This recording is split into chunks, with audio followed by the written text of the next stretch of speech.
எல்லாருக்கும் வணக்கம். நான் டாக்டர் கார்த்திகேயன். இன்னைக்கான வீடியோவில் இதயத்தில் ஏற்படக்கூடிய ஓட்டை இதை கொடுத்து பார்க்க போறோங்க. இன்னைக்கு நிறைய பேருக்கு திடீர்னு இதயம் நின்று போயிடுது, செயலிழப்பு ஏற்படுது. எதனாலன்னா பிறக்கும் போதே அவங்களுக்கு இதயத்தில் ஓட்டையோட பிறந்திருப்பாங்க. அந்த ஓட்டை கொஞ்சம் கொஞ்சமா பெருசாகி திடீர்னு ஒரு பிரச்சனையை உருவாக்கலாம். இல்லைன்னா சில பேருக்கு ஒரு சின்ன ஓட்டையா இருக்கும். வாழ்க்கை முழுக்க இந்த இதயத்தில் ஓட்டை இருக்கிறது தெரியாமே அவங்க வாழ்நாள் முழுக்கவே நார்மலாவே கழிச்சிடுவாங்க. அந்த மாதிரி சில பேருக்கு ஏற்படக்கூடிய வாய்ப்பு இருக்கு. ஆனா பெரும்பாலானவங்களுக்கு பிறக்கும் போது இதயத்துல ஓட்டை இருக்கு அப்படின்னா அது குழந்தை பருவத்துல மூடிடும். 4 to 5 வயசுக்குள்ளாரையே இது தானாகவே மூடிக்கொள்ளும் அந்த ஓட்டை. ஆனா அந்த ஓட்டை மூடாம போகும்போது ஒரு 7, 8 வயசு 10 வயசுல நல்லாவே அதோட அறிகுறிகள் தெரிய ஆரம்பிக்கும். அதனால பொதுவா மக்கள் கிட்ட இப்போ ஹார்ட் அட்டாக் பத்திலாம் ஒரு மாரடைப்பு பத்திலாம் விழிப்புணர்வு இருக்கிற அளவுக்கு இதயத்தில் ஓட்டை அதற்கான அறிகுறிகள் என்ன அப்படிங்கிறது குறித்த விழிப்புணர்வு ரொம்ப குறைவு. முக்கியமா குழந்தைகள் இருக்கக்கூடிய எல்லாருக்குமே இது தெரியணும். இந்த அறிகுறிகள் ஏதாவது வித்தியாசமா தென்படுது அப்படின்னா உடனடியாக செக்அப் பண்ணிக்கிட்டோம்னா நல்ல மருத்துவ முறைகள் இருக்கு இதை சரி செய்யறதுக்கு. அப்படிங்கிறதுனால சீக்கிரம் சரி செஞ்சிட முடியும். அதனால இந்த வீடியோ ரொம்ப முக்கியமான வீடியோ. முதல்ல இதயத்தில் இருக்கக்கூடிய ஓட்டைகள் பத்தி ஃபர்ஸ்ட் பார்த்துருவோம். இதயத்தில் 4 அறைகள் இருக்கு அப்படிங்கிறது உங்களுக்கு தெரியும். 2 விதமான ஓட்டைகள் இருக்கலாங்க. ஒண்ணு இதுதான் ஏட்ரியல் செப்டல் டிஃபெக்ட், ஏஎஸ்டின்னு சொல்லுவோம். அதாவது இந்த 4 அறைகள்ல மேல இருக்கக்கூடிய 2 அறைகளுக்கு இடையில ஒரு ஓட்டை இருக்குதுன்னா இது ஏட்ரியல் சொல்லக்கூடிய அறைகள். இது நடுவுல இருக்கிறது சுவர், இதுதான் செப்டம்னு சொல்லுவோம். ஏட்ரியல் செப்டல் டிஃபெக்ட் அப்படின்னா இந்த 2 அறைகளுக்கு இடையில இருக்கக்கூடிய சுவர்ல இருக்கக்கூடிய ஓட்டை, இதுக்கு பேரு. இது 4 வகைகள்ல இருக்கும். பிரைமம், செகண்டம் அப்படின்னு விதவிதமான ஓட்டைகளோட இடத்தை பொறுத்து அதுக்கு பேர் வச்சிருப்பாங்க. இதுதான் ரொம்ப பொதுவான நிறைய பேருக்கு வரக்கூடிய ஓட்டை. ரெண்டாவது விஎஸ்டி, வென்ட்ரிகுலர் செப்டல் டிஃபெக்ட். இது இதயத்தோட மற்ற 2 அறைகளான வென்ட்ரிகல் அப்படின்னு சொல்லக்கூடிய இந்த 2 அறைகளுக்கு இடையில உள்ள அந்த சுவற்றில் இருக்கக்கூடிய ஓட்டை. ஜெனரலா இந்த ஓட்டை இருக்கக்கூடாது. அப்படி ஓட்டைன்னு ஒண்ணு வந்துருச்சுன்னா என்ன ஆகுது? லீக்கேஜ் ஆகுது. அதுதானே நடக்கும். இங்க நீல நிறத்துல இருக்கிறதுலாம் அசுத்தமான ரத்தம்னு சொல்லலாம். உடல்ல இருந்து எல்லா பக்கமும் இருந்து இந்த அசுத்தமான ரத்தம் இங்கதான் சேரும். முதல்ல இந்த வலது பக்க ஏட்ரியம்க்கு தான் சேரும். அதுக்கப்புறம் இடது பக்க ஏட்ரியம்க்கு அந்த அசுத்த ரத்தம் போகும். இங்க இருந்து எங்க போகும்? இங்க இந்த அசுத்த ரத்தம் எங்க போய் சுத்தப்படுத்துதல் நடக்கும்? அது நடக்கிற இடம் தான் நுரையீரல். நுரையீரலுக்கு போய் ஆக்சிஜன் ஏற்றம் ஆன பின்னாடி நல்ல ரத்தம், அதாவது இந்த சிவப்பு ரத்தம் நுரையீரல்ல இருந்து இந்த இடது பக்க ஏட்ரியமுக்கு வருது. அங்க இருந்து இடது பக்கம் வென்ட்ரிகல்ங்கிற இந்த 4வது அறைக்கு போகுது. இங்க இருந்து உடம்பு முழுக்க நல்ல ரத்தம் பாயுது. இதுதான் நார்மல் சைக்கிள். இப்போ ஒரு ஓட்டை ஏற்படும் போது என்ன ஆகும்? நம்மளோட நல்ல ரத்தம் இருக்கு பாத்தீங்களா? இந்த நல்ல ரத்தம் எல்லாமே இங்க கீழே இங்க வென்ட்ரிகலுக்கு வரதுக்கு பதிலா அப்படியே பின்னாடி இங்க போயிடும். இந்த ஏட்ரியமுக்கு அசுத்த ரத்தத்தோட இந்த சுத்த ரத்தம் கலந்துரும். அதேதான் இங்கேயும் நடக்கும். இந்த சுத்த ரத்தம் அசுத்த ரத்தத்தோட கலந்து இது 2 எங்க போகுதுங்க? நுரையீரலுக்குள்ள போகுது. வழக்கமா நுரையீரலுக்குள்ள போக வேண்டிய ரத்தத்தோட அளவை விட அதிகமான ரத்தம் நுரையீரலுக்குள்ள பாயும். ஏன்னா லீக்கேஜ்னால, இந்த பக்கம் வர லீக்கேஜ்னால அது அப்படியே நுரையீரலுக்குள்ள போகுது. இதனால இந்த இதயத்தில் ஓட்டை இருக்கக்கூடிய மிகப்பெரிய பிரச்சனையே நுரையீரல் சார்ந்த அறிகுறிகளா தான் தென்படும். ஏன்னா நுரையீரலுக்குள்ளதான் அதிகமான ரத்தங்கள் உள்ள போகுது சுத்தப்படுத்துதல் நடக்கிறதுக்காக. அதனால அந்த நுரையீரல்ல இருக்கக்கூடிய ரத்த நாளங்கள்லாம் தொடர்ந்து பயங்கரமான டென்ஷன் அழுத்தத்திலே இருக்கும். அதிகமான ரத்தம் பாயறதுனால குழாய் வழியா, அந்த குழாய்கள் வழியா. அதனாலதான் நுரையீரல் ரத்த குழாய்கள்ல ரத்த அழுத்தம் அதிகமாகும். இததான் பல்மனரி ஹைப்பர் டென்ஷன் சொல்லுவோம். பொதுவா இந்த நுரையீரல்ல இருக்கக்கூடிய ரத்த குழாய்களோட ரத்த அழுத்தம் மிக அதிகமாகிடும். போக போக நுரையீரலோட செயல்திறன் குறையும். போக போக இந்த வலது பக்கமே எல்லா ரத்தமும் போய் குமியறதுனால வலது பக்கம் ஏட்ரியமோ வென்ட்ரிகுலோ அது பெருசாகும். அதோட அளவுகள் பெருசாகும். இதனால ஏற்படக்கூடிய அறிகுறிகளை தான் இப்ப நான் சொல்ல போறேன். பட் இந்த ஓட்டைகள் பெருசாக விடக்கூடாது.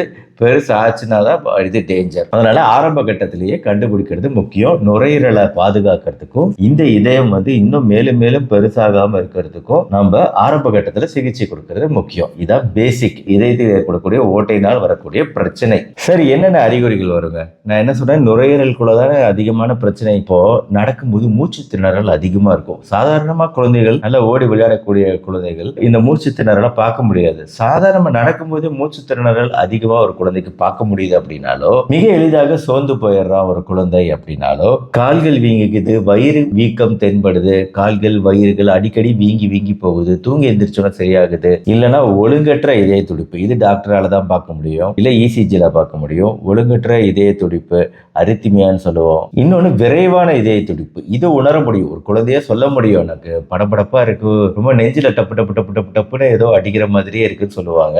இப்ப டாக்டருமே வந்து ஒரு ஸ்டெதஸ்கோப் மூலமா கூட கண்டுபிடிக்க முடியும். அந்த ஸ்டெதஸ்கோப்பை வச்சு இதே பகுதியில வைக்கும் போதே நம்மளுக்கு உஷ் உஷ் உஷ்ன்னு ஒரு சத்தம் கேட்கும். அந்த உஷ் உஷ் உஷ்ங்கிற சத்தம் வந்து மர்மர் அப்படின்னு சொல்லுவோம். அது லீக்கேஜ் ஆயிட்டு இருக்கு, ரத்தம் ஒரு பக்கமா அங்க உள்ளார அதிவேகமாக பின்பக்கமா போகுது, அந்த சத்தம் தான் உங்களுக்கு உஷு உஷு உஷுன்னு ஒரு உங்களுக்கு இல்ல டாக்டருக்கு கேட்கும். இதை வச்சு கண்டுபிடிச்சிட முடியும். ஆக இதெல்லாம் வந்து ஆரம்ப கட்ட அறிகுறிகள். ஆக இந்த மூச்சு திறனல், எளிதாக சோர்வடைகிறது, கால்கள் வீக்கம், வயிறு வீக்கம், விரைவான இதய துடிப்பு, படபடப்பு இதெல்லாம் இருந்துச்சுன்னா உடனடியா டாக்டர்கிட்ட போயிடணும். சரிங்க, இப்போ எதனால ஓட்டை ஏற்படுது இதயத்துல? இது அடுத்த கேள்வி. மரபணு அப்படின்னு சொல்லிட்டு ஈஸியா ஒதுக்கிட்டு போயிட முடியாது. நல்லா ஞாபகம் வச்சுக்கோங்க. நம்ம உடல், அதாவது கருப்பையில இருக்கும்போது முதல் 3 மாதங்கள்ல அந்த கரு வளர்ச்சி பெறும்போது இதய வளர்ச்சியும் நடந்துகிட்டு இருக்கு. இந்த முதல் 3 to 4 மாதங்கள் கர்ப்ப காலத்தை ரொம்ப கிரிட்டிக்கலான ஒரு பீரியட் சொல்லுவோம். ஏன்னா மொத்தமா கருவோட வளர்ச்சி ஒரு நாளைக்கு எதிர்காலத்துல மனிதனா வரக்கூடிய அந்த மனிதனோட 90% வளர்ச்சி 3 to 4 மாசத்துல நடந்துடும். அதனால அந்த 3 to 4 மாசம் அந்த உருவாக்கம், கரு உருவாக்கம் அப்ப ரொம்ப ரொம்ப அதிஜாக்கிரதையா இருக்க வேண்டிய நேரம். இந்த நேரத்துல அம்மா வந்து புகைப்பிடிச்சிருந்தாங்க, மது அருந்திருந்தாங்க, போதைப் பொருள் உபயோகப்படுத்துறவங்களா இருக்கிறாங்க. இதெல்லாம் வெளிநாடுகள்ல. பட் நம்ம ஊர்லயும் இப்போ கொஞ்சம் கொஞ்சம் காமன் ஆயிட்டு வருது. இதெல்லாம் ரொம்ப டேஞ்சரான விஷயம். இது இல்லாம காமனான விஷயம் இந்தியாவை பொறுத்த வரைக்கும் இந்த இன்ஃபெக்ஷன், ருபல்லா அப்படின்னு சொல்லக்கூடிய இந்த அம்மை நோய் மாதிரி எல்லாம் வரும். இதெல்லாம் வராம பாத்துக்கணும். நம்ம அந்த முதல் 3 to 4 மாதங்கள்ல வைரஸ் தாக்குதலுக்கு உள்ளாக கூடாது கர்ப்பிணி பெண்கள். இது ரொம்ப ரொம்ப முக்கியம். எந்தவித வைரஸுமே வந்து ஒரு குறிப்பிட்ட வகையான ஓரளவுக்காவது கருவை பாதிக்கக்கூடிய சக்தி வாய்ந்ததுங்கிறதுனால அந்த 3 to 4 மாதம் ரொம்ப ரொம்ப கேர்ஃபுல்லா இருக்க வேண்டிய மாதங்கள். இந்த ருபல்லா ஜெர்மன் தட்டமை நோய் மட்டும் இல்லாம நீரிழிவு நோய், டயபெட்டிஸ் இருந்தாலுமே சில சமயம் இந்த பிரச்சனைகள் ஏற்பட வாய்ப்பு இருக்கு. லூப்பஸ் நோய்கள் இருந்தா இந்த பிரச்சனை வர வாய்ப்பு இருக்கு. வேற ஏதாவது வலிப்பு நோய்கள் போன்ற பிரச்சனைகள் அம்மாவுக்கு இருக்கு, அதுக்காக வலிப்பு நோய் மருந்துகள் அம்மா சாப்பிட்டு இருக்காங்க அப்படின்னாலோ, இல்ல மனநலம் சார்ந்த பிரச்சனைகள் இருக்கு, அதுக்காக மனநலம் சார்ந்த மாத்திரைகள் ஏதாவது சாப்பிடுறாங்க அப்படின்னாலோ, இது எல்லாமே வந்து இதயத்தில் ஓட்டை ஏற்படுத்தக்கூடிய ஒரு வாய்ப்பு இருக்கக்கூடிய விஷயமா பார்க்கப்படுது. ஆனா ஒண்ணு, பரம்பரை காரணங்களை ஒதுக்கிட முடியாது. இப்போ பரம்பரையா ஒருத்தர் ஏற்கனவே இருந்திருக்குன்னு தெரியுது அப்படின்னா குடும்பத்துல, அப்போ ஜெனட்டிக் ஸ்கிரீனிங் முறையில வந்து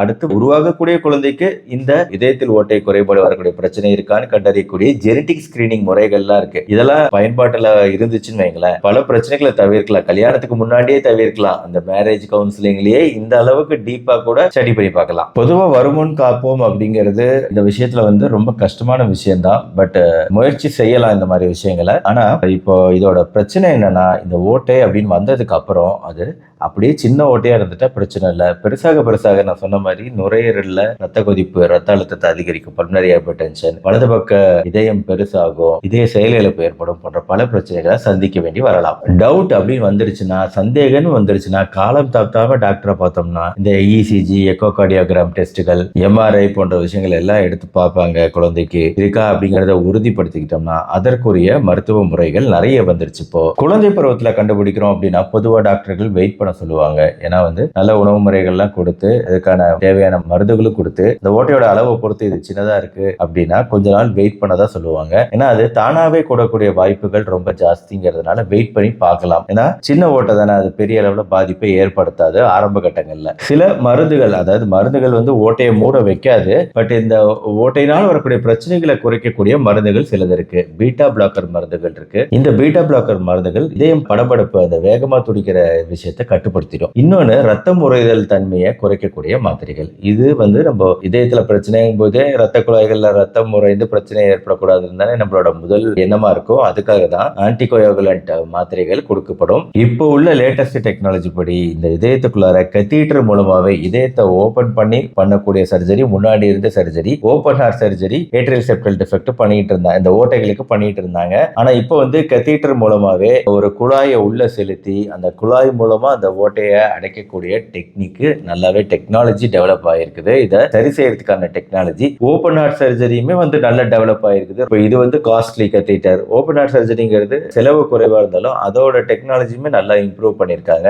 மற்றவங்க மாதிரியே ஆயுட்காலம் எவ்வளவு நாள் வாழ்வாங்களோ அதே அளவு ஆயுட்காலம் இந்த சர்ஜரி பண்ணதுக்கு அப்புறம் கிடைக்குது. ஏன்னா அந்த பேட்ச் மூலமா அதை துளையை வந்து அடைச்சிடும். அழிச்சிருவாங்க. இப்பெல்லாம் பயோ கம் அப்படின்னு லேட்டஸ்ட் டெவலப்மெண்ட். இது வந்து ஒரு கம் பசை போன்ற விஷயம். இது வந்து அப்படியே போய் ஒட்டிக்குது, ஓட்டை திருப்பி ஏற்படாம பாதுகாக்குது. இந்த மாதிரி நிறைய டெக்னாலஜி வந்திருக்கு. அதனால பயப்பட வேண்டாம். நம்ம கண்டறியறது தான் முக்கியம். ஆரம்ப கட்டத்துல கண்டறிஞ்சு உடனடியா சரிப்படுத்திக்கிறது தான் முக்கியம். பண்ண முடியுங்கிறது தான் இன்னைக்கு மருத்துவ உலகம் டெவலப் ஆயிருக்கிறதால இவங்களை காப்பாத்துறதும் நல்லபடியா வாழ வைக்கிறதும் ரொம்ப ரொம்ப சாத்தியம். 100% சாத்தியம் உள்ள விஷயம் தான். அதனால பயப்படவே வேண்டியதில்லை. ஆனா தேவைப்படுவது விழிப்புணர்வு. அதற்காக தான் இந்த வீடியோ. ஆக இந்த இதயத்தில் ஓட்டை குறித்த விழிப்புணர்வு பதிவை எல்லாருக்கும் ஷேர் பண்ணுங்க, எல்லாருக்கும் தெரியட்டும். இந்த வீடியோ பிடிச்சிருந்துச்சுன்னா லைக் பண்ணுங்க. நம்ம சேனல் டாக்டர் கார்த்திகேயன் இதுக்கு சப்ஸ்கிரைப் பண்ணா சப்ஸ்கிரைப் பண்ணி இந்த பெல் ஐகான் கிளிக் பண்ணி வச்சுக்கோங்க. தினமும் மருத்துவ வீடியோக்கள் பார்க்க மறுபடியும் நாளைக்கு பார்ப்போம். நன்றி, வணக்கம்.